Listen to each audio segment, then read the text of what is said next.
Professional athletes are paid millions of dollars for their respected sports. Alex Rodriguez makes about $200,000 every single time he plays a baseball game. However, police officers and military average around $50,000 per year. These brave and selfless individuals put their lives in harm's way to protect these professional athletes and somehow get paid a fraction of what these athletes do.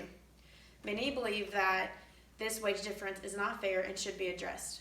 My topic today is on the problem of inflated salaries among professional athletes. Many people disagree with professional athletes being paid millions of dollars, so we'll dive deeper into this problem. I'm qualified to discuss this subject because of the research I have completed for this presentation. There are three main points that I will discuss in the body of my speech. First, I will discuss the problems associated with the inflated salaries among professional athletes. My second point will examine the causes of inflated salaries among professional athletes. And finally, my third point of discussion will explore some solutions of inflated salaries among professional athletes. My first main point is the problems of inflated salaries among professional athletes. According to a 2019 article by Elad Picotto titled "Do Professional Athletes Deserve Their Inflated Salaries?" The problem with inflated salaries is that it puts the future of sports in jeopardy. The median family income is not even a fraction of the professional athlete's salary. Therefore, in the future, this will cause fans to not buy tickets because they cannot afford them. Also, some bitterness might develop from fans after a while because they are funding these multi-millionaire athletes with their hard-earned money.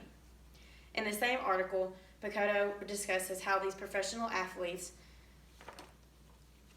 just weaken the actual meaning of sports. When children realize they can play a sport when they grow up and make millions of dollars, they will lose sight of playing the game they love for the monetary value that coincides with it. Athletes lose ambition and love for sports because they realize they still get a paycheck sitting on the bench. Fans want to see players diving on the floor for a loose ball, not sitting on the bench because they jammed their thumb. A July 2017 article titled "Why Do Some Athletes Make Millions" by Fred Bowen revealed that professional athletes make so much money because of media companies. Media companies shell out billions of dollars to be allowed the right to stream live sports games on any and every single platform, whether that be on the television or any other device. Media companies have devised a way to still make a profit, paying billions to show games by having businesses pay for ads during these games. None of this would happen if people did a legit strike on watching sports, so then the NBA would be forced to lower wages of their beloved athletes to even out the expenses. My second main point examines the causes of inflated salaries of professional athletes. Ashley Figueroa stated in her 2014 article titled "On the Bench, Overpaid Athletes," that athletes acquire huge salaries due to the high volume of fans that watch. Every professional team earns their money through ticket sales, viewing of games, and their merchandise. Players earn their income through these various things.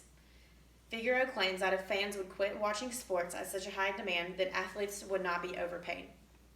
A 2015 sports article titled "Determinants of an NBA Player's Salary" by Robert Lyons revealed that players are usually recruited based on just one aspect of their game, but that they're really good at. The NBA overpays players based on performance that has happened in the past or performance that is yet to come, meaning that they are expecting great performance in the player's future. However, these specialized players are a hindrance in other aspects of the game that they are not good at. Many people are concerned about overpayment because it does not adequately compensate a player's performance. On the other hand, Kevin Rings wrote a 1987 article titled "Baseball Free Agency and Salary Arbitration," which talked about how a more organized and equal exchange process emerged between players and the teams. He talked about how free agency and the salary negotiation process caused a spike in salaries.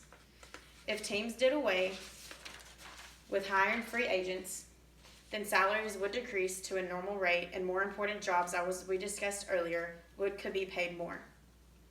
Since you now know about the causes of inflated salaries among professional athletes, we will now move on to some solutions concerning this matter. My third main point are some solutions to inflated salaries among professional athletes. Many people believe we set up professional athletes for failure after they retire from their respected sports.